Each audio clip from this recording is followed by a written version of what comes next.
ఓయ్ కాస్త నామచ్చట కూడా వినొచ్చు కదా. బాగున్నారా? మీకు విషయం తెలుసా? పెళ్ళయ్యాక అబ్బాయి అమ్మాయి తరపు వాళ్ళలో ఒక్కళ్ళని కూడా ఏ విషయంలోనూ సాటిస్ఫై చేయాల్సిన అవసరమే లేదు.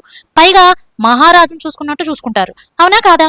కానీ అమ్మాయి అలా కాదు. అబ్బాయి తరపు వాళ్ళల్లో అత్తమామలతో పాటు చుట్టాలతో పాటు ఇరుగు పొరుగు వాళ్ళని కూడా ఆఖరికి బువ్వ తినటం రాని బుజ్జి బుజ్జి పిల్లకాయలను కూడా సంతోషపెట్టాలి ప్రతి విషయంలోనూ. మనం ఎంత పద్ధతిగా ఉన్నా కూడా వచ్చి మా పిన్ని అలా అనుకుంటుంది, నువ్వు అలా ఉండు, మా పెద్దమ్మ ఇలా అనుకుంటుంది, నువ్వు ఇలా ఉండు, మా వదిన ఇంకోలా అనుకుంటుంది, నువ్వు అలా ఉండు అని చెప్పి మనకు సలహాలు ఇచ్చి ఎలా ఉండాలో, మనం ఎలా ప్రవర్తించాలి, ఎలా ఉండాలి, ఎలా నడవాలి, ఎలా కూర్చోవాలి, ఎలా మాట్లాడాలి, కొత్త కొత్తగా మనకి నేర్పిస్తా ఉంటారనమాట. మనం అమ్మ బాబు లేకుండా పెరిగాం కదా, అందుకు. లేకుండా అంటే నిజంగా లేకుండా కాదబ్బా, అది సెటైర్. అమ్మ నాన్న లేకుండా ఎవరున్నారు చెప్పండి? ఎక్కడో ఒకళ్ళు ఉంటారు అంతే. అయితే అమ్మ నాన్నలు మనకి ఏమీ చెప్పకుండా పంపిస్తారా? చెప్తారు. కాకపోతే ఏంటంటే అది వీళ్ళకి సాటిస్ఫాక్షన్ కాదనమాట. అయితే ఇంట్లో ఏదైనా అత్యవసర సమావేశం ఏదైనా ఏర్పాటు చేశారనుకోండి, వాళ్ళలో వాళ్లే హాల్లో గాని ఇంట్లో బెడ్రూమ్ లో కానీ చక్కగా గుట్టుగా సమావేశం అవుతారు. అవసరమైతే ఊళ్ళో ఉన్న పెద్ద మనుషుల్ని, ఊళ్ళో ఉన్న ఎవరెవరినో మొక్కు మొహం తెలియని వాళ్ళని కూడా ఆ సమావేశంలో కుర్చీలేసి ఆహ్వానించి గౌరవం ఇచ్చి మరీ వాళ్ళ విషయాలన్నీ షేర్ చేసి సలహాలు అడుగుతారు. ఆ సమావేశానికి పైగా ఈ కోడలే వెళ్ళి టిఫిన్లు, కాఫీలు, టీలు అందిస్తా ఉండాలి. కానీ ఆ సమావేశంలో పాల్గొనటానికి మాత్రం ఆ కోడలికి ఏమాత్రం హక్కు లేదు. కొత్తగా వచ్చిన ఏఐ, అదే చాట్ జీపీటీలని అయినా అడుగుతారేమో కానీ ఇంట్లోనే ఉండి 24 గంటలు వాళ్ళ కళ్ళ ముందే తిరుగుతూ వాళ్ళకి సేవలు చేసే ఆ కోడల్ని మాత్రం ఈ విషయంలో నీ ఉద్దేశం ఏంటి, నువ్వేమనుకుంటున్నావు అని చెప్పి మాత్రం అడగరు, చెప్పరు. కానీ అన్ని మనకు మనమే తెలిసేసుకోవాలి. ఆ మాత్రం తెలీదా అంటారు.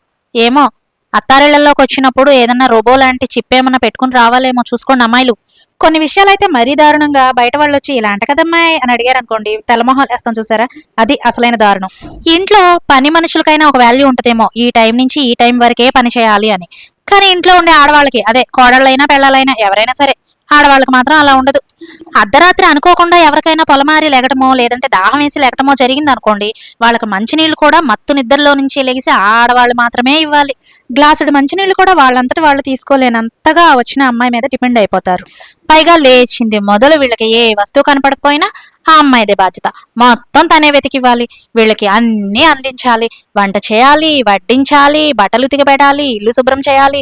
పట్టుమని 2 రోజులు ఏదన్నా అవతలకు వెళ్తే ఇంటికి తిరిగి వచ్చేసరికి ఆ ఇల్లు అంతా డంపే యార్డ్లాగా తయారవుతుంది. తను తీసుకున్న ఆ 2 రోజుల పనికి సరిపడా చాకరీ అయితే తన కోసం ఎదురు చూస్తా ఉంటది. ఇంత చేసిన తర్వాత వాళ్ళకిచ్చే బిరుదేంటి? ఇంట్లో తిని ఖాళీగా కూర్చుంటుంది అని. అంతేనా? ఓహో, అసలు ఇంతకీ ఏంటి నీ గోల అంటారా? ఏం లేదు, ఆడవాళ్లు చేసే శ్రమని ఇకనైనా గుర్తించండి. లేదనుకో ప్రతి ఇంట్లో ఆడవాళ్లు గళం ఎత్తుతారనమాట. ఏమంటివి, జాతి నెపమున సూతసుతునికి ఇందు నిలువు అర్హత లేదందువా. ఎంత మాట, ఎంత మాట! దానిలో ఎంత అర్థం ఉందో కదా. అది కేవలం మేధావులకు మాత్రమే అర్థమవుతుంది. అంత పెద్ద అర్థం కాని సీక్రెట్ అంటూ ఏం లేదులే గాని, నేను చెప్పబోయేది ఏంటంటే, మగవాళ్ళ సంగతి అంతే పక్కన పెట్టేద్దాం. వాళ్ళు ఎప్పటికీ ఆడవాళ్ళ శ్రమను అస్సలు గుర్తించరు. కానీ 24 గంటలు వాళ్ళ మీదే ఆధారపడతారు, అయినా కూడా గుర్తించరు. కానీ మిగతా విషయం మాట్లాడుకుంటే ఆడవాళ్ళని ఆడవాళ్లే అర్థం చేసుకోలేని దరిద్రపు సిచ్యువేషన్స్ కూడా వస్తున్నాయి ఇప్పుడు. సో దాన్ని బట్టి నేను చెప్పేది ఏంటంటే, మీరు కూడా ఒక ఇంటికి కోడళ్లే కదా. సో దాన్ని బట్టి నడుచుకోండి. అంతేగాని నువ్వు దేనికి పనికొస్తావు, నువ్వు తిని కూర్చుంటున్నావు అని ఆడవాళ్ళని ఆడవాళ్లే అనుకుంటున్నారనుకోండి, ఎంత ఇదిగా ఉంటది. సరే, నా మాటల వల్ల ఒక నలుగురైనా మారతారేమో అని నా ఆశ. మారకపోతే ఏం చేయలేములే గాని, మా బుడ్డది చూసారా, ఎంతమంది మేమందరం తినేసి లెగిసిపోయిన తర్వాత కూడా ఇంకా కూర్చుని తింటానే ఉంటది. లాస్ట్కి అదంతా మొత్తం ఫినిష్ చేసిద్ది అనుకుంటున్నారా? అబ్బే, అది మొత్తం తీసుకెళ్లి షింకు పాలు చేసిద్ది అనమాట. మా ఇద్దరు పిల్లల్లో ఎవరికి హెల్త్ బాగాలేదు, కానీ వాళ్ళు చేసే తింగర చేష్టలు చూసారా. సరే మరి, లాస్ట్ అండ్ ఫైనల్గా ఒక మాట అయితే గట్టిగా చెప్పాలి. నేను ఏ విషయం మాట్లాడినా ఛానల్లో అది కేవలం ఒకళ్ళని ఉద్దేశించి మాత్రమే చెప్పను, నా అనుభవాలను ఉద్దేశించి మాత్రమే చెప్తా. ఒక పట్టాన ఎవరి జోలికి ఈజీగా వచ్చే టైప్ నేను కాదు, అది అర్థం చేసుకుంటారని ఆశిస్తున్నాను. నా వీడియోస్ మీకు నచ్చినట్లయితే కనుక మీ ఫ్రెండ్స్కి, రిలేటివ్స్కి షేర్ చేసి సపోర్ట్ చేయండి. ఇలా చేయడానికి ముందుగా మీరు లైక్ ఇవ్వండి, హైప్ చేయండి. ఓ చుట్టాలారా, మీకు కూడా వేలే మరిగిపోదులే కానీ వీడియోలన్నీ చూస్తారు కదా, లైక్ చేసి హైప్ కూడా ఇవ్వండి. సరే మరి, మరో మంచి వీడియోతో మళ్ళీ కలుద్దాం. అంతవరకు బాయ్.